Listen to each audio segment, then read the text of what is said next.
Hi, I'm doctor Srilekha, consultant general surgeon. మీకు కింద పొట్ట భాగంలో దగ్గినప్పుడు కానీ బరువులు ఎత్తుతున్నప్పుడు కానీ ఏమైనా వాపు చూస్తున్నారా?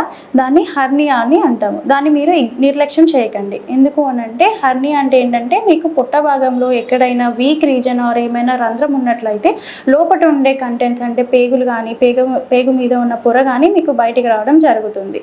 సో దీన్ని మనం సర్జికల్గానే రిపేర్ చేస్తేనే దానికి సొల్యూషన్ అనేది దొరుకుతుంది. సో మనం యూజువల్గా కొన్ని అపోహల గురించి మాట్లాడుకుందాం. హర్నియాస్ అనేవి అవంతట అవే తగ్గిపోతాయి. యూజువల్గా బెల్స్ వాడడం వల్ల, ఏమైనా ఆయిల్స్ వాడడం వల్ల, లేకపోతే ఎక్సర్సైజ్ చేయడం వల్ల తగ్గిపోతుంది అని అంటారు. లేదండి, హర్నియాస్ అనేది అది మనం సర్జికల్గా రిపేర్ చేస్తేనే తగ్గుతాయి. ఈ హర్నియాస్ ఓన్లీ మగవాళ్ళకి మాత్రమే వస్తాయి అనేది అనుకుంటారు. లేదంటే ఆడవాళ్ళకి కూడా మనకి హర్నియాస్ అనేవి కామన్గా వస్తూ ఉంటాయి. సో హర్నియా గురించి మీరు తెలుసుకోవాల్సింది ఏంటి అనంటే అది ఎంత వీలైనంత తొందరగా మనం చూపించుకొని దాన్ని సర్జరీగా చేయించుకుంటే మనకి ట్రీట్మెంట్ అనేది ఎఫెక్టివ్గా ఉంటుంది. ఒకవేళ డిలే చేస్తే దానివల్ల వచ్చే కాంప్లికేషన్స్ ఏంటో మనం పార్ట్ 2లో చూద్దాం.